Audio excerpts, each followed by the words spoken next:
warahmatullahi wabarakatuh. Nah, di video ini saya membuat tugas video untuk memenuhi mata kuliah menyimak dengan dosen pengampu Ustazah Lina Aristika Yuma SPG MPG, dan dengan saya sendiri Rodiyah Hisbah dengan NIM 220145012 dari kampus STKIP Al-Hikmah Surabaya, bekerja sama dengan Pondok Pesantren Darussalam Kejapanan Gempol Pasuruan. Nah, di video kali ini buku keren yang kita bahas adalah Aku Calon Hafiz Petualangan Meraih Impian karya Anwar Albinanto.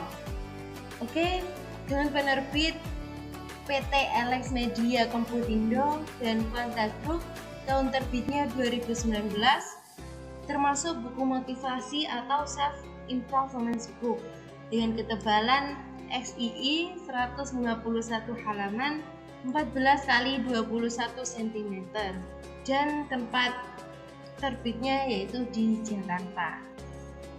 Buku ini memberi motivasi untuk kita untuk menghafalkan Al-Quran dari berbagai kisah para hafiz yang begitu luar biasa, dilengkapi juga dengan strategi serta tips dan trik menarik yang memudahkan kita untuk menghafalkan Al-Quran. Kisah-kisah menyenangkan dalam mengatasi rintangan saat menghafal Al-Quran, mendapatkan spirit untuk kembali mencintai Al-Quran, mengetahui kebahagiaan apa saja yang Allah janjikan kepada pecinta Al-Quran, mengenal ilmu-ilmu luar biasa yang ada di dalam Al-Quran, serta sahabat akan mengenal keindahan-keindahan yang akan diraih oleh para pecinta Al-Quran. Petualangan mencintai Al-Quran memiliki perjalanan yang panjang. Ini akan berbekalan terasa mulai habis. Oleh karena itu, bekal apa saja yang akan disiapkan dengan sebaik mungkin agar senantiasa kita terjaga hingga akhir hayat. Yang pertama, ada keep your heart. Sikap perbuatan baik yang tidak didasari oleh sifat yang benar akan bernilai sia-sia. Meskipun indah, menghabiskan tenaga dan biaya yang besar, niat yang benar adalah karena niat Allah Subhanahu wa Ta'ala. Dan yang kedua yaitu mohon izin dan doa ayah bunda. Kenapa izin orang tua itu sangat penting? Karena bila kita tidak izin terlebih dahulu, takutnya ada salah sangka pada yang membuat perbuatan baik ini ternodai. Oleh karena itu, izin itu sangat penting guna menjaga bakti kita kepada mereka. Yang ketiga, buat perencanaan. Dengan adanya tulisan perencanaan, semangat kita akan bertambah dikala iman sedang goyah dan akan bercepat cita-cita diraih dengan adanya strategi yang baik. Dan yang keempat yaitu ada pelajari strategi para juara. Yang kelima, lapang dada. Dan yang keenam atau yang terakhir yaitu bergabung dengan pecinta Al-Quran. Selanjutnya yaitu waspadalah. Waspadalah maksudnya yaitu waspadalah akan ada tantangan yang menghadang petualangan kita dalam meretas jalan menuju Ahlul Quran. Tantangan-tantangan ini membuat kita lebih dekat dengan Al-Quran. Yang pertama yaitu waspadalah dengan rasa malas. Dan yang kedua waspadalah dengan waktu kosong. Yang ketiga waspadalah dengan perasaan sombong. Yang keempat waspadalah dengan makanan haram. Yang kelima atau yang terakhir, waspadalah ada pencuri.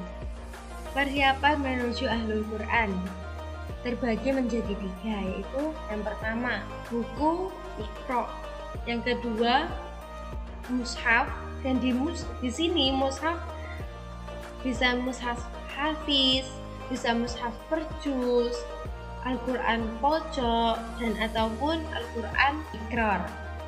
Dan yang ketiga yaitu buku evaluasi. Buku evaluasi yang dimaksud di sini itu buku evaluasi tahfidz dan buku evaluasi harian. Seperti halnya kata motivasi,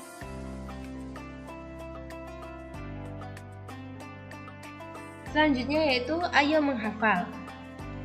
Orang tua pasti bahagia bila mendengar ucapan tulus dari anak-anaknya yang meminta izin untuk menghafal Al-Quran. Mereka akan tersenyum lebar dan kedua matanya akan berkaca-kaca. Akan merasa kebahagiaan yang luar biasa karena kelak memiliki anak yang dapat mengantarnya ke dalam surga.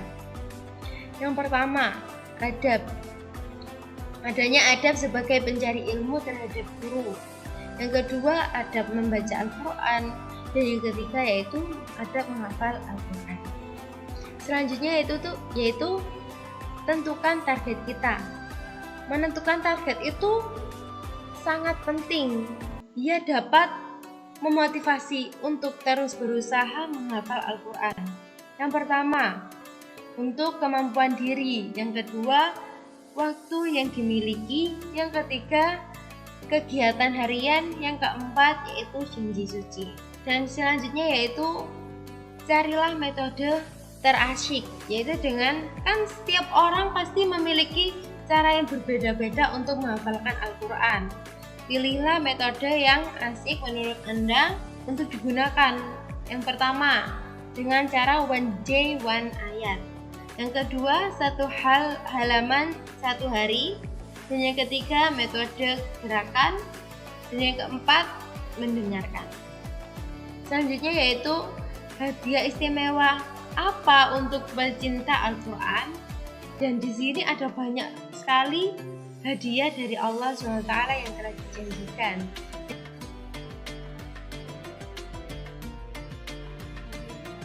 Untuk kata motivasi,